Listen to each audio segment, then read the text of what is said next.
வணக்கம். நம்ம தரப்புக்குச்சியில் இன்னைக்கு உலக யோகா தின வாழ்த்துக்கள். அதுக்கு ரிலேட்டடா நம்ம கொங்கு சொலவாந்திரத்தை ஒன்னு இன்னைக்கு பார்க்கலாம். இந்த யோகா டேல வந்துங்க, நம்ம அந்த காலத்து மாதிரி விவசாயம் பண்ணிக்கிட்டு இருந்தாலோ, மம்முட்டி எடுத்து களை வெட்டினாலோ, குத்துனாலோ, புடைச்சாலோ நம்மளுக்கு யோகா தேவைப்படாதுங்க. இப்ப நம்ம வீட்டு வேலையை மட்டும்தான் செய்யறோம். அதனால நம்ம உடம்புக்கு தேவையான உழைப்பு இல்லாதனால யோகா பண்ணணும் அப்படிங்கிறாங்க இப்போ.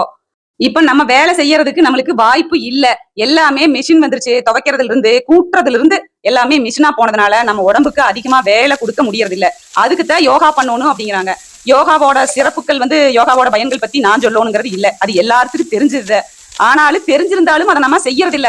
ஏன் செய்யறது இல்ல அப்படின்னா, நம்மளோட சோம்பேறித்தனம் தான் செய்யறது இல்ல. விடாமுயற்சி இல்லாத காரணத்தினால செய்யறது இல்ல. நிறைய செய்யறது இல்ல அப்படிங்கிறதுக்கு, என்னால செய்ய முடியல அப்படிங்கிறதுக்கு நிறைய காரணம் சொல்லிட்டே போலாம். ஆனா செய்யறது இல்ல அப்படிங்கிறது மட்டும்தான் உண்மை. இப்ப கொங்கு சொலவாந்திரத்துல செஞ்ச உடம்பு சேவேறு, செய்யாத உடம்பு நோவேறு அப்படிம்பாங்க. இதுக்கு என்ன அர்த்தம் அப்படின்னா, செஞ்ச உடம்பு சேவேறு அப்படின்னா வேலை செஞ்ச உடம்பு சேவேறு அப்படின்னா, சேவு அப்படின்னா மரத்துக்கு சொல்லுவாங்க. பனைமரத்துல உள்பகுதியில் இருக்குங்க.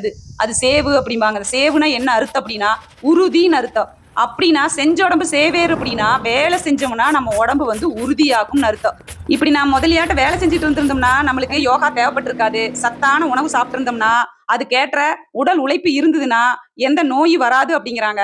ஆனா நாம இப்போ சத்தான உணவும் எடுத்துக்கிறது இல்ல. யோகா பண்றதுக்கு நேரம் இல்ல. ஒரு பதிவு ஒண்ணு பார்த்தனுங்க. நம்ம உடலை பத்தி அவ எழுதியிருந்தாங்க. யாருன்னு தெரியல.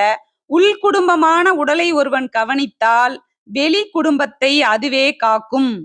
பிறவி எடுத்த ஒவ்வொருவரும் அவரவர் குலத்தின் குல தெய்வம் அவரவர் உடலே. சூப்பரா இருக்குது இல்லைங்க? ஓகே, யோகா இன்னிலிருந்து ஸ்டார்ட் பண்ணலாம். கொங்கு சொலவாந்திரத்துல சொன்ன மாதிரி செஞ்ச உடம்பு சேவேறு, செய்யாத உடம்பு நோவேறு. Okay, thank you. அடுத்த வீடியோவில் பார்க்கலாம்.